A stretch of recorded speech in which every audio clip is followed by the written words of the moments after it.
আসসালামু আলাইকুম প্রিয় দর্শক, অন্য মঞ্চের আলাপ চাইতায় আপনাদের সকলকে আমন্ত্রণ জানাচ্ছি। ধন্যবাদ আপনাকে। সেই সাথে আপনার দর্শকদের অনেক অনেক শুভেচ্ছা। কলিগের আর জেলে তোলা যাবে না, তারপরে কলিমুল্লাহ স্যাররা মুক্তি পাবে, পান্না ভাইরা তো মুক্তি পাইছে, আরো পাবে, যাদের যাদের আটকাইছে তারা মুক্তি পাবে। তারপরে এই যে হাজার হাজার মানুষ মেরেছে, শেখ হাসিনার যদি 300, 1500, 1000, মানে তারা তো তাদের মতো বলে এক এক দিন এক এক কথা বলে। কোনোদিন স্বপ্ন দেখে বলে 1500, কোনোদিন ঘুম থেকে জাগে বলে 300, আবার কোনোদিন উঠে বলে দুপুরে উঠে বলে 800 মারছে, আবার দেখে 300-র মধ্যে 400 আবার কব্বর থেকে ফেরত আসে। এরা শহীদ হয়ে গিয়েছিল, কিন্তু কবরে আজাবের ডরেই হোক আর বেহেশতে হুরিদের চেহারা দেখে হোক ভয় চলে আসে, এরা জিন্দা হয়ে যায়, জিন্দা শহীদ। আমরা এই প্রথম দেখলাম জিন্দা শহীদ, আমরা এর আগে শুনেছি শহীদ, কিন্তু জিন্দা শহীদ এবার দেখলাম। তো এইরকম এটা বদমাশি এরা বিভিন্ন পরিকল্পনা করে এই দেশে নির্বাচন যাতে না হয়। কারণ নির্বাচন হইলেই, আমি বলেছি তো যে বাংলাদেশে নির্বাচন হওয়ার পরের দিন থেকে, মানে ধরে নেন 12 তারিখ ইলেকশন হোক আর সিলেকশন হোক, যাই হোক, যদি সত্যি ওই দিন কিছু হয়, 13 তারিখ থেকে এই আমার ভাতিজাদের, এই পুলিশ তো দূরের কথা, আনসারও যদি দেখে পাশায় একটা করে লাথি দিবে। আর রিক্সাওয়ালারা দেখলে সকালে একবার থাপড়া দিবে। এরা যদি রিক্সায় উঠে, এরা রিক্সাওয়ালা ঘেটি ধরে ঘুরাবে এদের, এরা সেটা জানে। আর ওই যে আমাদের কমরেড নিখিল দাস যেটা বললেন, আসলে ক্ষমতার যে কি মজা, ডাইনে পুলিশ, বায়ে পুলিশ, সামনে ইয়েত স্যার, পিছে ইয়েত স্যার, মানে একেবারে কোন ফাইয়া কোন কোন বললেই সব হয়ে যায়। এই যে যারা চেয়েছিল চাকরি, থাকতো মেসে, চোর তো লোকাল বাসে, এরা মানে অর্থাৎ বিষয়টা এরকম। ওই যে আরেকটা জিনিস বলি, এবার বেহেস্তের কথা বললাম, আমার হিন্দুরা বলবো যে আমাদের ধর্মের কিছু করলে না, এরা হবে হলো পুনঃ মুশিক ভব, আবার তাদের মুশিক হয়ে যাইতে হবে। কারণ এদের তো এখন কেবল তো নির্বাচনটা হয়ে গেলেই কিন্তু এই যে যত জুলাই সন্ত্রাসী দেখতেছেন, এরা কিন্তু সব পুনঃ মুশিক ভব, সব ব্যাঘ্র কিন্তু মুশিক হয়ে যাবে। তো এই জন্য তারা নির্বাচন বানচালের জন্য যত টাল্টি পাল্টি করতে হয়, যত বদমাইশি করতে হয়, যত চালাকি করতে হয় করবে। কিন্তু দুইখান কথা আছে, সেটা হলো কমরেড নিখিল দাস হয়তো নিরীহ, তার চেহারা দেখে বোঝা যায় লোকটা খুব ভদ্র, আমাদের সাংবাদিক সাহেবের চেহারা দেখে যায় খুব ভদ্র, আর শক্ত করে কথা বলবে না। কিন্তু বিএনপি তো অত ভালো না, বিএনপি তো মাশাল্লাহ আওয়ামী লীগের সাথে খুব বেশি কিন্তু ভালো না। ঠিক আছে, তো এরা তো দেখবেন যে এদের উষ্টায় এক, কখনো বঙ্গোপসাগরে পাঠাবে, কখনো মান্ডা খালে পাঠাবে। শেখ হাসিনা তো বলছিল ডক্টর ইউনুসকে পদ্মা ব্রিজে চুবাই, একটু টুপ করে চুবাই, আবার টুপ করে তুলে ফেলতে বলছিল, একটু চুবাইতে বলছিল। বিএনপি কিন্তু এদেরকে মান্ডা খাল, এই যে আমি যে বলি, আমি কিন্তু ইয়ার কি করি না, এরা কিন্তু পদ্মা ব্রিজে নিবে না, সোজা যমুনা থেকে নিয়ে বুড়িগঙ্গাতেও যাবে না, সোজা মান্ডা খাল, ঢাকার যে মান্ডা খাল সবচেয়ে জঘন্য খাল, সবচেয়ে গন্ধ বেশি করে, আশেপাশে যেতে পারবেন না, এত গন্ধ। আমি ওইখানে অনেকদিন থাকছি, আমি জানি কি সুন্দর গন্ধ, বুঝতে পারছেন? ওইখানে চুবায়ে বিএনপি কিন্তু আর পেট খারাপ করবে, এটাও তারা জানে। তো ডক্টর ইউনুস এদের লেলিয়ে দিছে যে বাতিজারা নাতিরা কোনো না কোনোভাবে নির্বাচন ঠেকাও। আর জামাত জানে যে তারা 226টায় তারা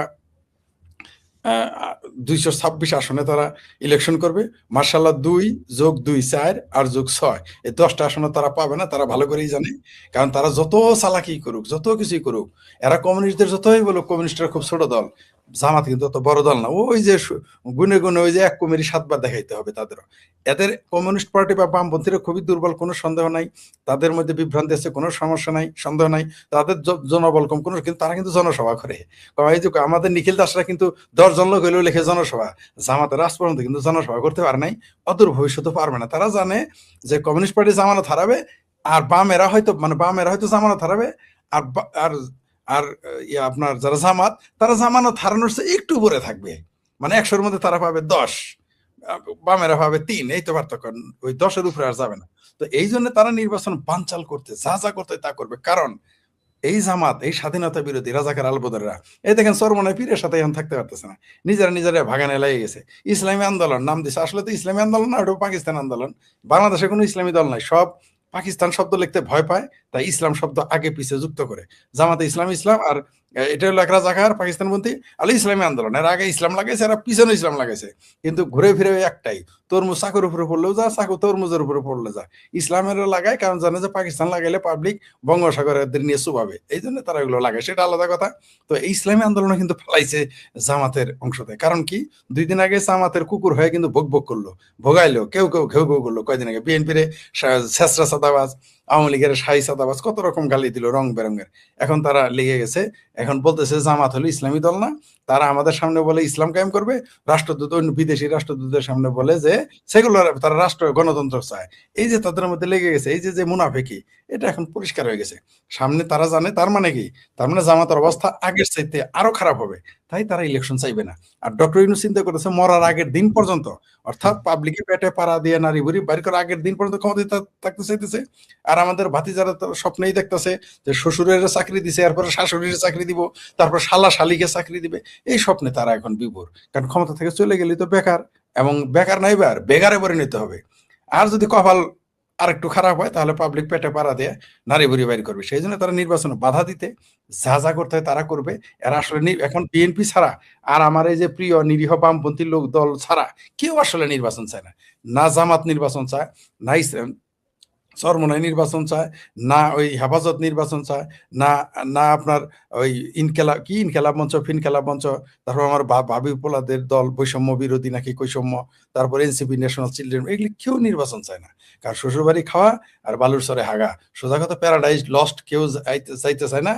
আর যারা গেছে তারা চাইতেছে যাতে আর কেউ প্যারাডাইজে না যাইতে পারে, বাংলাদেশ যাতে দুর্যোগে পরিণত হয়, সেই জন্য যা করার তারা তা করতেছে। কিন্তু শেষ কথা আছে, বাংলাদেশের জনগণ কিন্তু এত বোকা না, তারা সময় মতো যেমন তারা নিরীহ মানে বর্ষাকালে দোআঁশ বেলে মাটি হয়ে যায়, এই বর্ষাকাল যাওয়ার পরেই কিন্তু 2 মাস পরে চৈত্র মাস আসে, একেবারে পাথরের চেয়েও শক্ত হয়ে যায় এই মাটি। বাংলাদেশের জনগণ কিন্তু ফুসে উঠতেছে প্রতিদিন যে খুন খারাপই হইতেছে, জনগণ কিন্তু এলে দেখতেছে। পুলিশ কিছু না বললেও জনগণ কিন্তু ছাড়বে না, যত ইন্ডেমনিটি দেন। খুব ভালো কাজ করেছেন, ইন্ডেমনিটি দেওয়ার কারণে আমরা কেউ যাইতে পারবো না আদালতে, কিন্তু জনতার আদালতে যাইতে কিন্তু কেউ ঠেকাইতে পারবে না। ওই যে আমাদের সাংবাদিক সাহেব বললেন যে এটা শেষ অস্ত্র, আমি কিঞ্চিত দ্বিমত আছে আমার। শেষ অস্ত্র না, ডক্টর ইউনূস হলো কিন্তু সুদখোর, কিস্তিওয়ালারা কিন্তু শুনেন, ব্যাংকের লোক যখন ফেল মারে কিস্তি তুলতে তখন কার নিয়োগ দেয় জানেন আপনি? আইন, আদালত, কোর্ট, এমনকি আওয়ামী লীগ বিএনপির গুন্ডা ফান্ডা, এমনকি বামপন্থীদের বুদ্ধিজীবীও নিয়োগ দেয়। এটা কি জানেন আপনি? টাকা তুলতে ব্যাংকের, আমি জানি, দায়িত্ব নিয়ে বললাম। যখন এগুলো ফেল করে, অর্থাৎ আইন, আদালত, পুলিশ, তারপরে রাজনৈতিক গুন্ডা ফান্ডা, মন্ত্রী, নেতা ফেল মারে, তারপরে কার নিয়োগ দেয় জানেন? বলে দেয়, আপনি হিজড়াদের নিয়োগ দেয়। হিজড়ারা বাড়ির সামনে তালি দেয়, ডোল পাড়ায়, যে এই লোক ঋণগ্রস্ত, এটা জানেন আপনি? তো ডক্টর ইউনূস বহুত শিয়ানা লোক, এগুলো বুঝে সে। এটা তার শেষ অস্ত্র না। আমার ভাবির পোলাদের সে কি বোকা বানাইছে দেখছেন? যেটা আমাদের সাংবাদিক সাহেব বললেন যে তিনি এসে কিন্তু বলছে ছাত্ররা আমার নিয়োগকর্তা, কিন্তু সিনিয়র সাংবাদিক আপনারা, তিনি তো বুঝে ফেলছেন এটা ঝুটা বাত হ্যাঁ। আমরাও জানি, কিন্তু আমার ভাবির পোলারা বুঝে নাই। ওদের দশা হয়েছে কি, কর্তাই কইছে সুধীর ভাই আনন্দের সীমা নাই। ডক্টর ইউনূস শুধু বলে ফেলছে ছাত্র আমার নিয়োগকর্তা, এরা খুশি সুধীর ভাই হয়ে গেছে, এরা বলছে হাসাই, এটা কইছে। কিন্তু আসলে তা না, ডক্টর ইউনূস এদের পালিশ দিছে, মানে একটু মানে আমাদের বাংলা ভাষার পাম মারছে আর কি। আর খুশি হয়ে গেছে, শিশু বাচ্চার মতো 10 পয়সা দামের চকলেট ধরাই দিছে, খুব খুশি। এদিক দিয়ে জ্বর খালারে আঙ্গা করতে আইছে, এটা আর আমার ভাবির ফোলারা বুঝে নাই। ওই 10 পয়সা দামের চকলেট, 4 আনা দামের আইসক্রিম আর 2 টাকার নই দিয়ে এই ডক্টর ইউনূস যে আমার ভাবির পোলাদের, মানে ভাবির পোলাদের খালাদের আঙ্গা করবে, এটা একটু তারা বুঝতে পারেনি। স্বাভাবিক বাচ্চারা বুঝে নাই। আমরা ছোটবেলা দেখতাম আমাদের আশেপাশে যখন, তাহলে একটা গল্প করি বুঝছেন, একটু সময় দেন, আবার 2 মিনিট বেশি দেন আর কি। আমার না হঠাৎ করে এক লোক লিচু খাওয়ায় আর আইসক্রিম খাওয়ায়, তো 4 আনা দাম, মানে 25 পয়সা দামের আইসক্রিম হলো সবচেয়ে দামি আইসক্রিম, এর আইসক্রিম আমগর এলাকায় নাই, আর লিচু খাওয়ায়। তা আমি কই লিচু খাওয়াই খেয়ে ঘটনা কি? আমি বলি এই লোক আমার খাওয়াই কেন? আর আমি তো আর গরিব মানুষের বলা না যে আমার লিচু খাওয়া আইসক্রিম খাবো। কিন্তু 25 পয়সা দামের আইসক্রিম তখন কিন্তু যারা তারা দিতে না, 5 পয়সা দামের আইসক্রিম আমার 25 পয়সা দিছে। আমি বুঝছি আমার বাপের যে ব্যবসা বাণিজ্য আছে বুঝে। তো হঠাৎ করে আবিষ্কার করলাম কি জানেন, আমার আশেপাশে সুন্দর 2টা নারী আছে, মানে 2টা আভা আছে, বুঝতে পারছেন তো ঘটনা?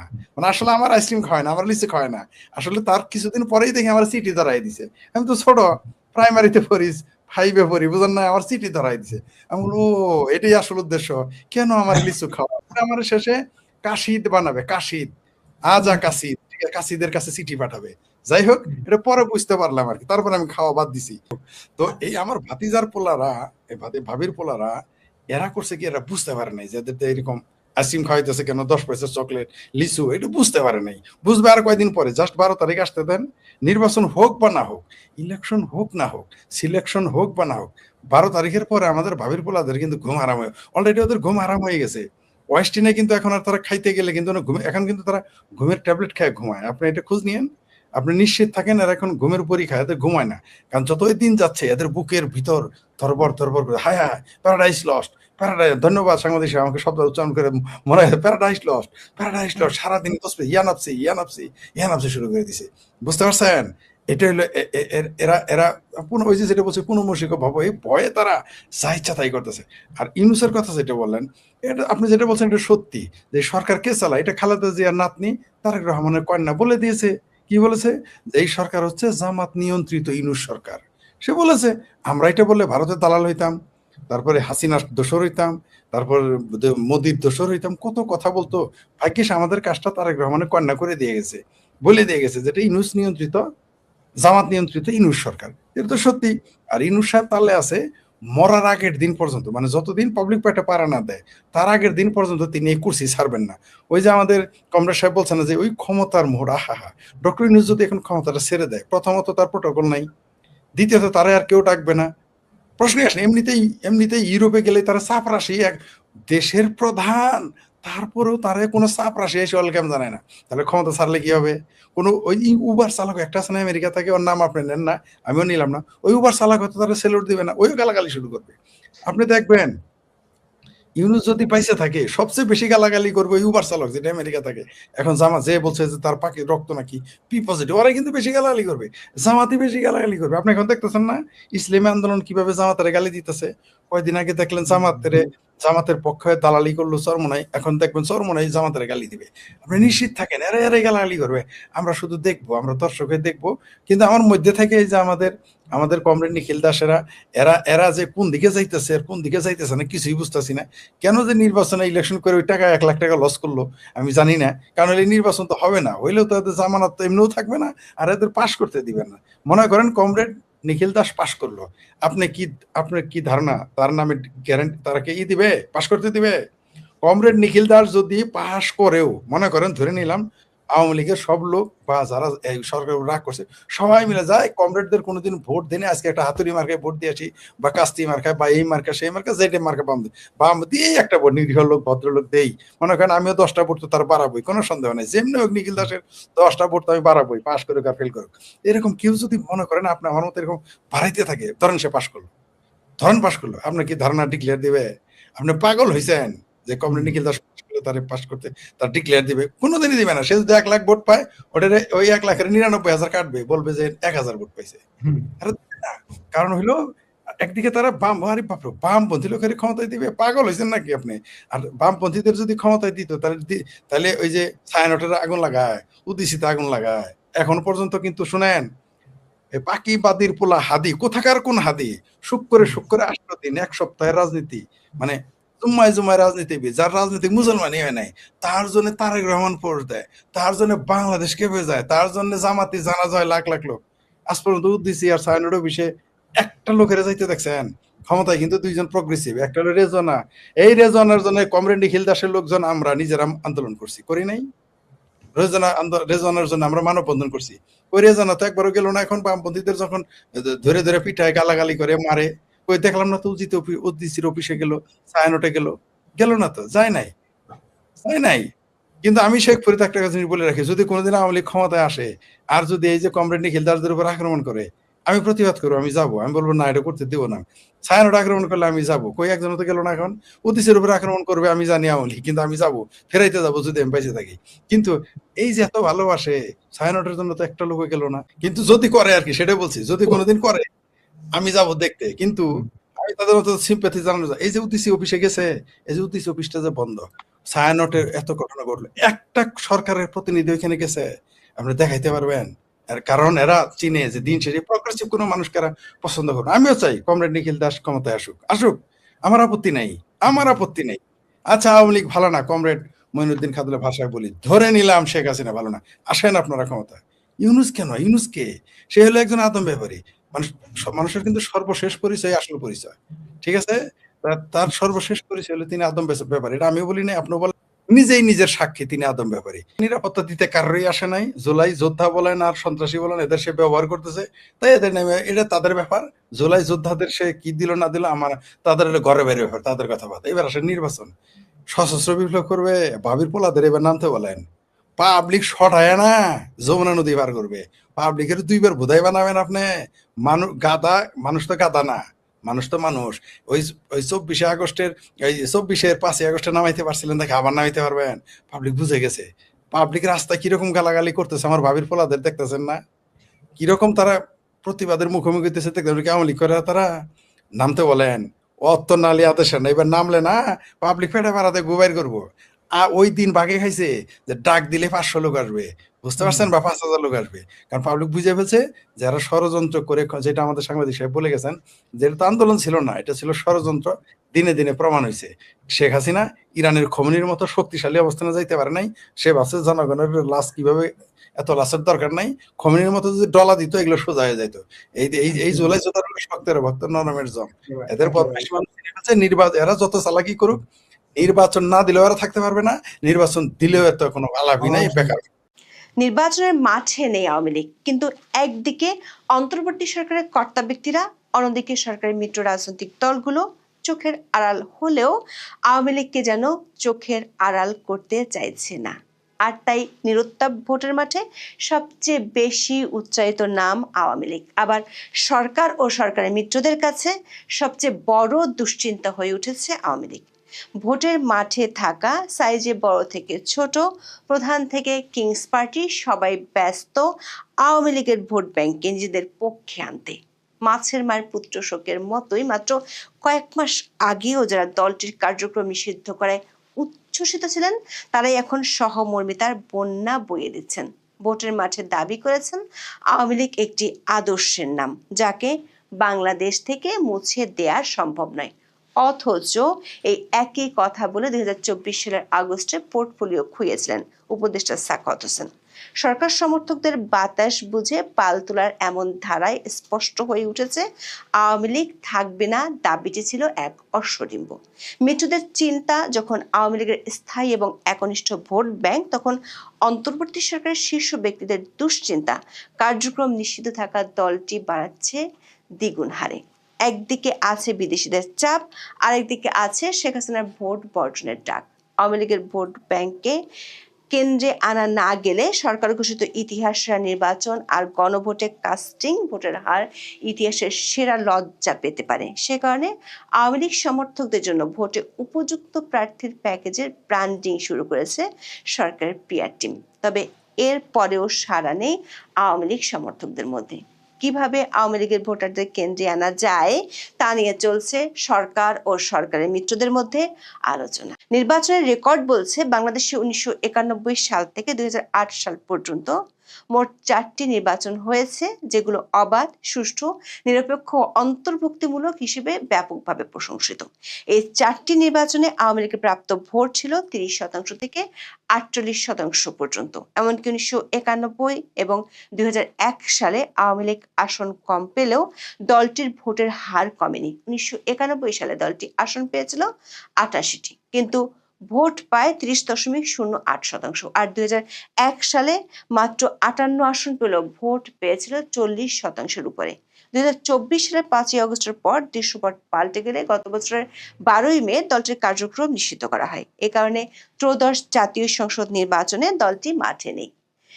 কিন্তু দেশীয় বিদেশি নানা মহল থেকে একটি প্রশ্ন বারবারই উঠে এসেছে, সেটি হলো দলটির সমর্থক ও ভোটাররা তাহলে কাদের ভোট দিবেন। বিদেশিরা প্রশ্ন রেখেছেন আওয়ামী লীগকে নির্বাচনে অংশ নিতে না দেওয়ার সিদ্ধান্তটি এই বিশাল ভোটার গোষ্ঠীকে কি এক ধরনের রাজনৈতিক অভিভাবকহীনতার দিকে ঠেলে দিচ্ছে, যেটি অন্তর্ভুক্তিমূলক ও সুষ্ঠু এবং নিরপেক্ষ নির্বাচনকে প্রশ্নবিদ্ধ করতে পারে। এমনকি সাম্প্রতিক কয়েকটি জরিপে উঠে এসেছে দলটির অনেক জনসমর্থন আছে। সে কারণে সরকারি কিংস পার্টি থেকে শুরু করে মিত্র রাজনৈতিক দলগুলোর ভাবনায় এখন আওয়ামী লীগের ভোট ব্যাংক। মাত্র 2 মাস আগেও দেখা চিত্রটি পাল্টে গেছে নির্বাচনের তফসিল ঘোষণার পরপরই। নিশ্চিহ্ন করতে চাওয়া আওয়ামী লীগের সমর্থকদের নিরাপত্তা নিশ্চিত করা সহ দেয়া হচ্ছে বহু আশ্বাস। অথচ কিছুদিন আগেও মব সন্ত্রাস সহ মামলায় ভাসিয়ে কোন দল কত বেশি আওয়ামী লীগকে কোণঠাসা রাখতে পারে সেই প্রতিযোগিতা দেখা গেছে বাংলাদেশে। পরিসংখ্যানের দিক থেকে এক্ষেত্রে সবচেয়ে বেশি এগিয়ে বিএনপি। তবে তফসিলের পর তাদের প্রার্থীদের মুখে সবচেয়ে জোরালো ভাবে শোনা যাচ্ছে আওয়ামী লীগের প্রশংসা। বিএনপি জোটের হেভিওয়েট প্রার্থী সহ শরিক দলের নেতারাও এখন আওয়ামী লীগের প্রশংসায় পঞ্চমুখ। সম্প্রতি বিএনপি মহাসচিব মির্জা ফখরুল ইসলাম আলমগীর ঠাকুরগাঁয়ে এক সমাবেশে আওয়ামী লীগের সাবেক এমপি রমেশ চন্দ্র সেনের ভূয়সী প্রশংসা করেন। এলাকার উন্নয়নে সাবেক এমপির অবদান তুলে ধরেন। আওয়ামী লীগের ভোটারদের উদ্দেশ্যে বলেন, আওয়ামী লীগ এবং রমেশ চন্দ্র এবার নির্বাচনে নেই। বিএনপিকে আওয়ামী লীগের মতো দল দাবি করে ধানের শীষে ভোট চান তিনি। দর্শক, বিএনপি মহাসচিব নির্বাচনী বৈতরণী পার হতে আওয়ামী লীগের প্রশংসা করছেন, বিএনপিকে দাবি করছেন একই ধরনের আরেকটি দল হিসেবে, অথচ তফসিল ঘোষণার আগে তিনি নিয়মিত ফ্যাসিবাদী দল হিসেবে আখ্যায়িত করেছেন আওয়ামী লীগকে।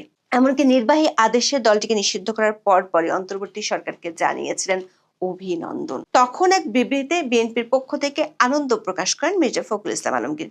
প্রশ্ন হলো, মাত্র ৮ মাস আগে যে দলকে ফ্যাসিবাদী বলেছিলেন, এখন সেই দলকে কিভাবে বিএনপির মতো বলে দাবি করছেন মির্জা ফখরুল?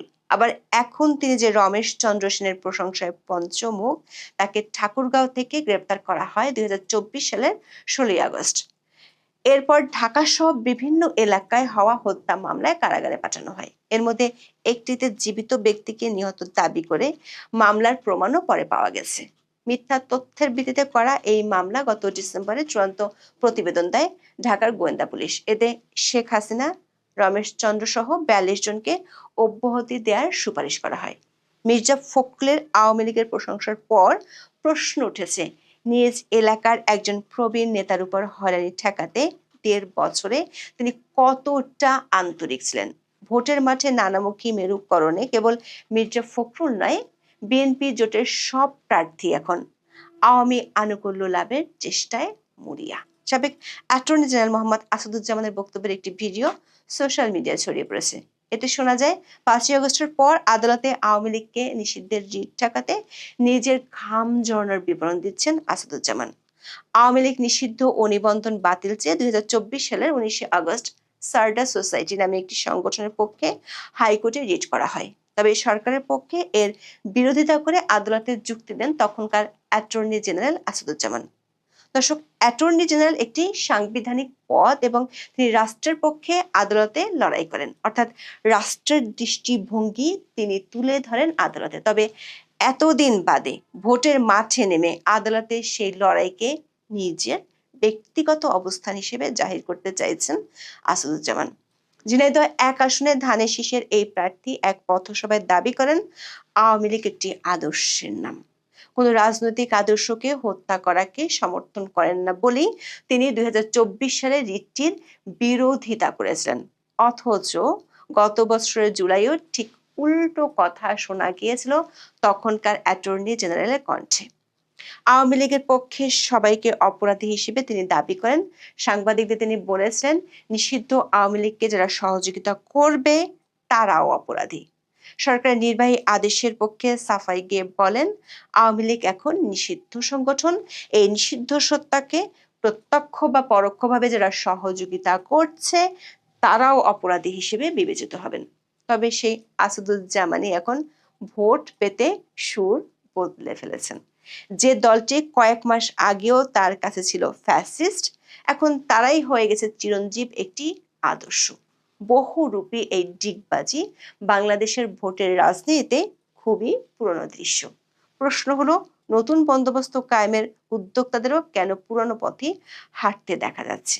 বিশ্লেষকরা বলছেন, এই বিপরীতমুখী আচরণের কারণ হলো বাংলাদেশের নির্বাচনী ব্যবস্থার গাণিতিক বাস্তবতা। বাংলাদেশের ফার্স্ট পাস্ট দ্য পোস্ট বা এপিটিপি পদ্ধতিতে সামান্য কয়েক ভোটের ব্যবধানে আসন হাতছাড়া হয়ে যেতে পারে।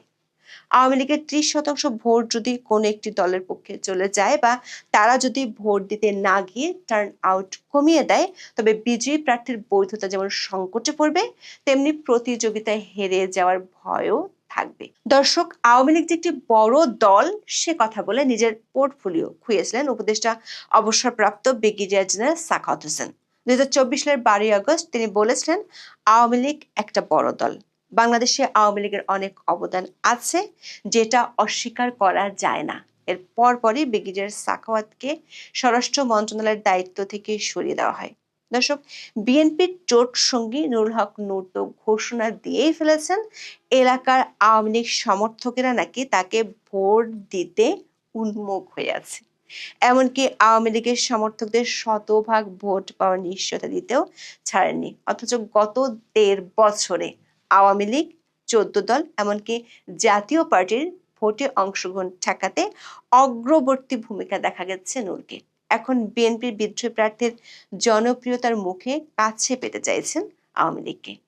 বিএনপি জোটের পাশাপাশি জামাত জোটও ভুলতে বসেছে আওয়ামী বিরোধী অবস্থান। দৈনিক সমকালের এক প্রতিবেদনে বলা হয়েছে, সুনামগঞ্জ 2 আসনে জামাতে ইসলামের প্রভাবশালী প্রার্থী শিশির মনিরের নির্বাচনী বৈঠকে কার্যক্রম নিষিদ্ধ আওয়ামী লীগের একাধিক নেতা উপস্থিত ছিলেন।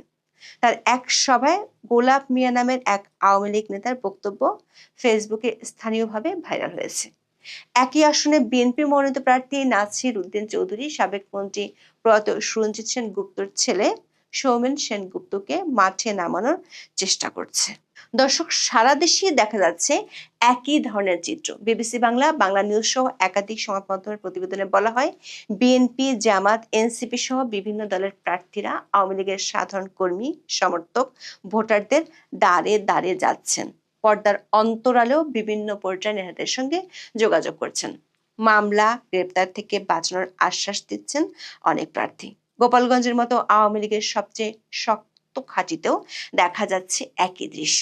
বাংলা নিউজের প্রতিবেদনে বলা হয়, এই জেলায় 5ই আগস্টের পর আওয়ামী লীগের 20,000-এর বেশি নেতাকর্মী বিভিন্ন মামলার আসামি হয়েছেন। বিশেষ করে গত বছরের 16ই জুলাই এনসিপি সমাবেশে ঘটনাকে কেন্দ্র করে সহিংসতার পর জেলা আওয়ামী লীগ ও সহযোগী সংগঠনের অনেক নেতা গ্রেপ্তার হন।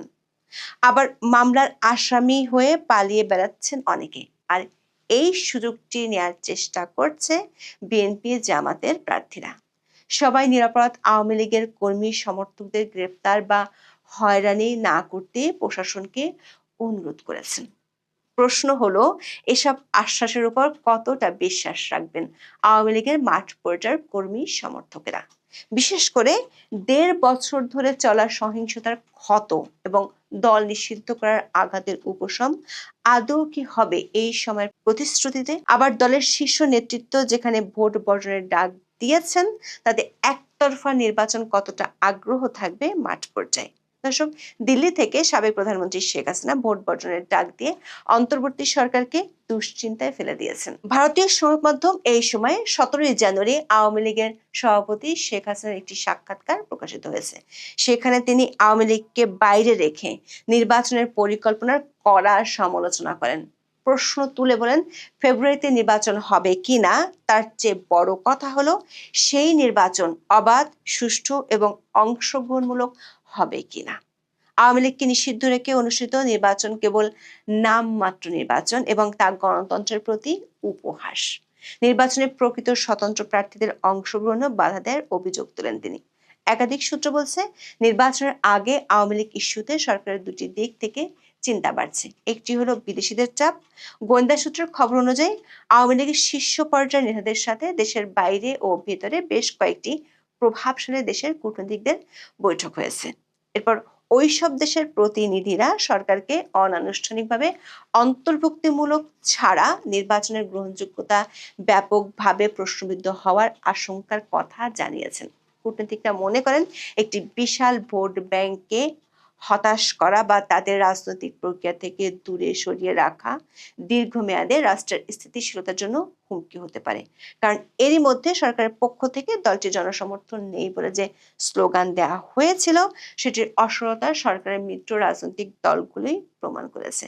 তবে সরকারের কাছে এর চেয়ে বড় চিন্তা হলো, আওয়ামী লীগের সমর্থক ভোটাররা যদি ভোট দিতে না যায়, তাহলে সরকারের ঐতিহাসিক নির্বাচন, বিশেষ করে গণভোটে কাস্টিং ভোটের হার সরকারের জন্য বড় লজ্জা ডেকে আনতে পারে।